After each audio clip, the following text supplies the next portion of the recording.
The off-road racing fraternity makes an annual pilgrimage to KwaZulu-Natal for one of the toughest and best supported events on the ABSA Off-Road Championship calendar. The ABSA Off-Road Championship features 8 events in South Africa and neighbouring territories, and KZN's only national championship race is based in a rich farming and forestry area not far from Pietermaritzburg. The Beaumont Eston Farmers Club is home to the aptly named Sugarbelt 400, round 3 of this year's ABSA Championship.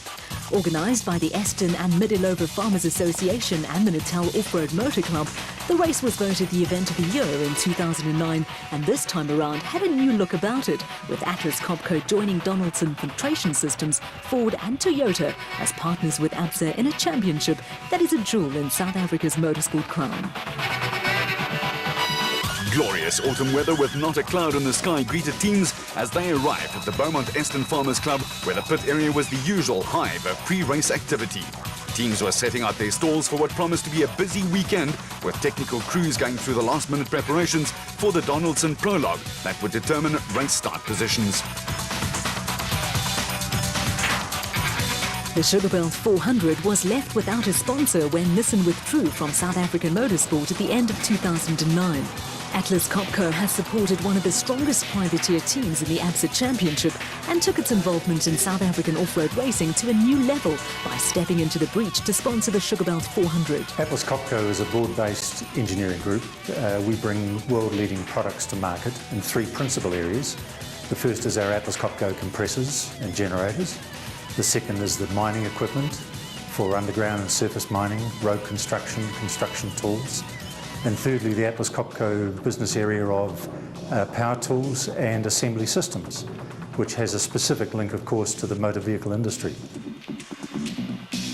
As a company, Atlas Copco has had a lengthy association with South African off-road racing, and last year made history when Gary Berthold and Andre Vermeulen became the first privateer crew to win a national event overall. Yeah, it's an interesting story. It started about 7 or 8 years ago with one of our overseas visiting executives who had a personal interest in motorsport, visiting a customer in South Africa and being asked whether we would be interested as Atlas Copco to support off-road racing in South Africa. So that's where it started. 3 years ago when I joined the company here, I took on this mantle, if you like, and we've explored it, we've developed it a little bit further. We've looked very carefully at our involvement to make sure that we're getting value out of it. And I think the value comes from a number of places. I think first and foremost, very importantly, it puts the Atlas Copco brand there for the whole group, all our business areas. Secondly, I think it's a sport in South Africa that has a very wide following, as is seen when you attend the events and the media coverage and so on. For our customers, they very much enjoy coming, so we try to get as many customers along to each event as it moves around the circuit, and I think that works very well. And I think there's also a very strong technology link between Atlas Copco's ethos of innovation, bringing good solutions to our customers in the marketplace with our products, and of course the technology that goes into motor vehicle design and assembly and so on. So I think there's a very strong link there as well. Former SA champions Neil Woolridge and Kenny Skolthammer are the only crew to have won an ABSA event in a diesel-powered car, and were looking for back-to-back wins in a race notorious for a high rate of attrition. I think there is a variety, but I think it wears you down, both mentally and car-wise. It's very, very demanding. It's very narrow. There's lots of drop-offs. There's sugarcane to slip off onto. There's tree stumps all over the place, rocks and boulders waiting to catch you out on the sides of the very narrow roads, and mainly running along cane roads and timber tracks. So it's very, very demanding. Total concentration all the time. The debut of another diesel-powered car, a BMW X3 running in retirement fund solutions colours, raised eyebrows and saw another manufacturer represented in what is probably the most competitive off-road series in the world. We want to do something different. I think we achieved that. We'll see what the car will do today. We didn't have much testing time, so it's all a new game for us.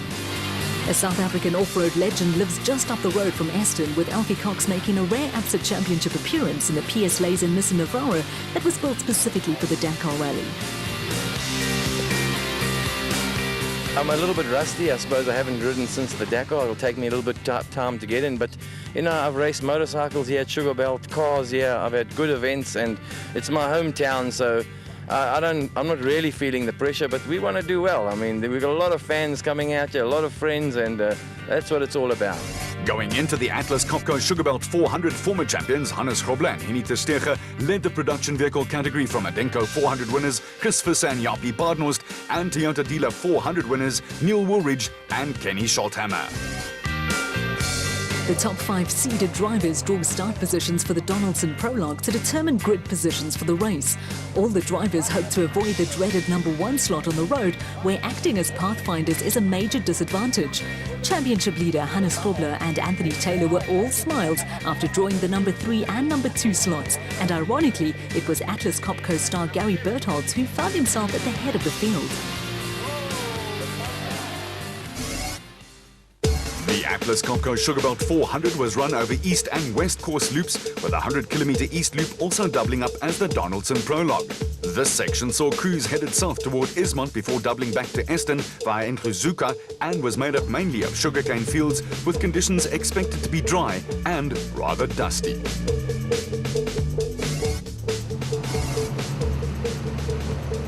The Donaldson prologue on the Atlas Copco Sugarbelt 400 is a little like qualifying at the Monaco Formula 1 Grand Prix. Monaco is a tight and twisty street circuit where overtaking is impossible and pole position is first prize.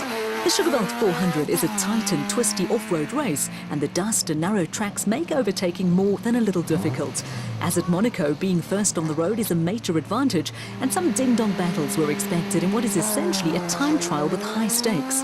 The Atlas Copco Toyota Hilux of Gary Bertholdt and Andre Vermeulen was first car away, followed by the Team Castrol Toyota Hilux of Anthony Taylor and Robin Houghton, and the RFS Toyota Hilux of championship leaders Hannes Grobler and Henny ter Steege. Rolling hills are easy on the eye, but for off-road racing crews, there's no time to sit back and enjoy the scenery. Out on the course, Adenko 400 winners Chris Visser and Jaapie Baardenhorst had the bit between their teeth and were credited with the fastest time in the RFS Toyota Hilux. Only 1 second behind Visser and Baardenhorst, who's run the Comrades Marathon 8 times, were Anthony Taylor and Robin Houghton in the first of the factory Team Castrol Toyota Hilux entries. The pair led this event last year until they broke down 80 kilometers from the finish, and they were hoping for better luck this time round.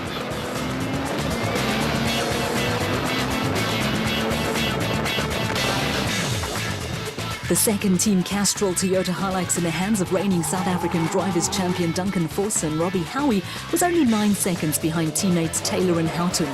Only 10 seconds separated the first 3 cars, with Alfie Cox and Jürgen Schroeder a further 10 seconds behind in the PS Laser Nissan Navara. Race cam footage from the Cox-Schroeder Navara shows just how difficult it was to pass unless you had the full cooperation of the crew ahead of you. Fortunately for the Nissan crew, George Barkhuizen and David van Wyk politely moved over and allowed them to go on their merry way.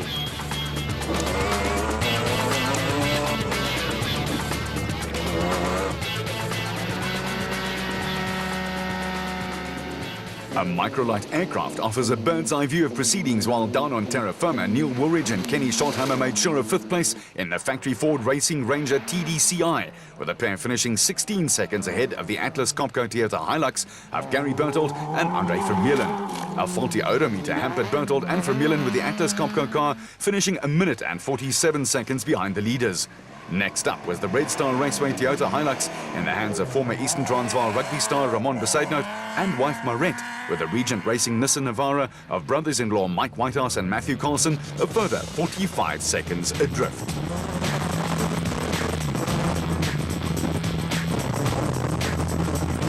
Whitehouse and Carlson are currently the most consistent crew in the ABSA Championship and are involved in a little friendly family rivalry with brother-in-law Terence Marsh, who this season has teamed up with multiple South African champion Bux Carolyn in a second of the ex-factory Nissan Navaras, now in Regent Racing colours. Marsh is a former professional cricketer, and going into the Sugarbelt was 2-0 down on Whitehouse and Carlson. It was a difficult prologue for Christian de Plooy and Henk Janse van Vieren in the RFS Toyota Hilux. Janse van Vieren suffered a bout of motion sickness, and the pair also lost time to lend a hand when George Barkhuizen and David van Wyk rolled the AIM Toyota Hilux. Championship leaders Hannes Grobler and Henny ter Steege were also in trouble and battled to change a wheel after a puncture. That cost them 12 minutes and confined them to a midfield start. But there was better news for the RFS BMW, with Chris de Plooy Sr. and Tinus Janse van Rensburg having a clean run in the new car. With little or no testing prior to the race, it was an encouraging start for the new car, with the crew using the race as a shakedown exercise for the diesel-powered BMW. With off-road enthusiasts keeping close tabs on the BMW, it was a case of so far, so good. It was also a case of so far so good for Graham Leith and Mike Lawrenson, who were having their first outing of the season in the Transcore Ford Ranger. They were a little ring rusty, but enjoying themselves in the X-Factory car. Also back in action were Picky Labuskaghni and Rikus Erasmus, who set the pace in Class E in the 4x4 Mega World Toyota Hilux. Labuskaghni and Erasmus came in ahead of the Toyota Dealer 400 winners, Lance Woolridge, the teenage son of Neil Woolridge, and the experienced Ward Huxtable in the Ford Racing Ranger.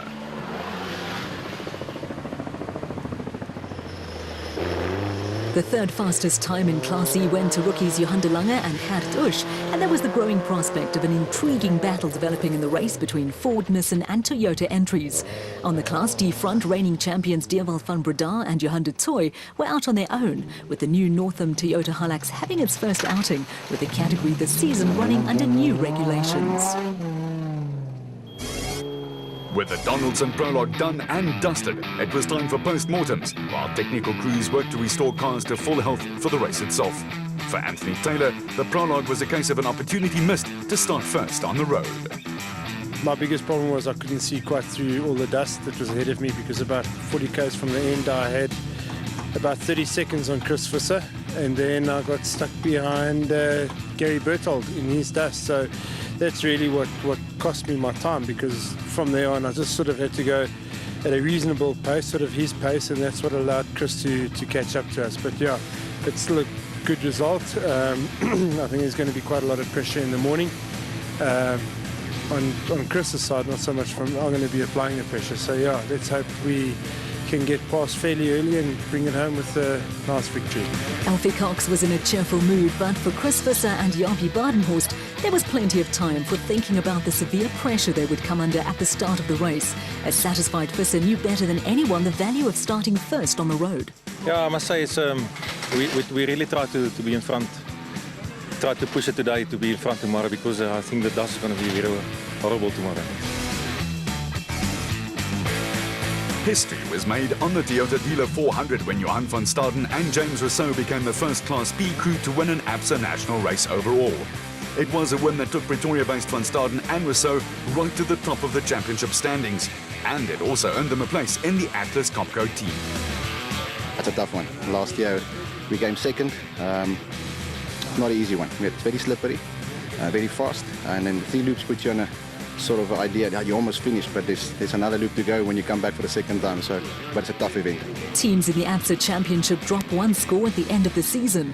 The system places an added burden on those who pick up an early non-finish, with reigning champions Evan Hutchison and Achim Bergman facing that scenario.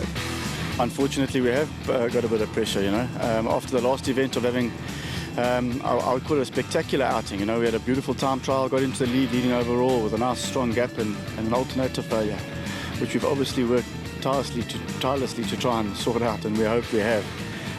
But no, I wouldn't say too much pressure. It's still the beginning of the season. It's not the end of the world. We Sugarbelt traditionally have always done very well. Yeah, I enjoy this area. So yeah, no, not too much pressure.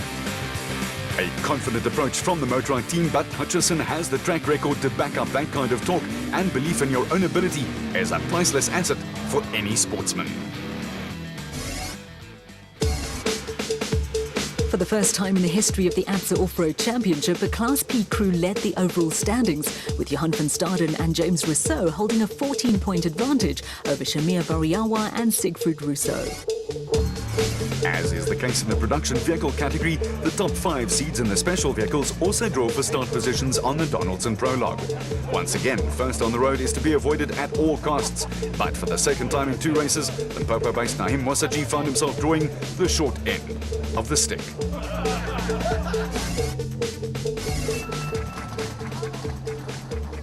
There was a little sentiment involved in the weekend for Naheem Wasaji. He was having his first outing in the Maxxis Tyre Rack Porter, which at one stage was owned by his uncle Sam Musaji. Behind Musaji and Rehan Bodhanya, the prologue was to be a short-lived affair for both Colin Matthews and Alan Smith in the Century Racing Bat and the father and son team of Nick and Ryan Harper in the Atlas Copco car. Matthews and Smith and the Harpers were early casualties, with another father and son crew, Cully and Quinton Sulwalt, finding form after a shaky start to the season to set the fastest time among the special vehicles. The Sulwalts were South African champions in 2008, but since then have battled to find consistency. The pair sat out the latter part of the last season, with the younger Sulwalt involved in university exams, and the Palapora-based team were also missing the opening event of the season. The Sulwalts managed to put 33 seconds between them and the former South African champion Shamir Variawa and Siegfried Rousseau in the Total Motorsport Porter. Third fastest were reigning champions Evan Hutchison and Achim Bergman in the Motorite Bat, who were just over a minute adrift of Variawa and Rousseau, who won the opening event of the year in the Western Cape. Fourth fastest were Herman and Wichard Sulwalt in the Sulwalt Racing CVR, with the top 5 rounded out by the local crew Lance Three and Richard Horner in the LT Earthmovers Bat, who took full advantage of the local knowledge to upstage a string of crews who regularly compete at national level. Some local youngsters got caught up in the spirit of the event, with another KZN crew in Clint Gibson and Gary Campbell setting the 6th fastest time in the Gibson Racing SVR. They were followed by the first of the Class P contingent, with overall championship leaders Johan van Staden and James Rousseau giving new sponsors Atlas Copco a win first time out. Behind the Pretoria-based crew, only 2 seconds separated Cape Town brothers Johan and Dion Besadenhout in the Adenco Bat, who were having their first outing since the Adenco 400 in the Western Cape, and Mark Corbett and Rudy Balzer in the Century Racing CR3. Next up was veteran Bodo Bertholdt and Philip Herselman, who works for event sponsors Atlas Copco, and behind them were the leading Class B crew, with Simon Beckett and Steve Harris coming in ahead of local team Marcus Taylor and Derek Keith.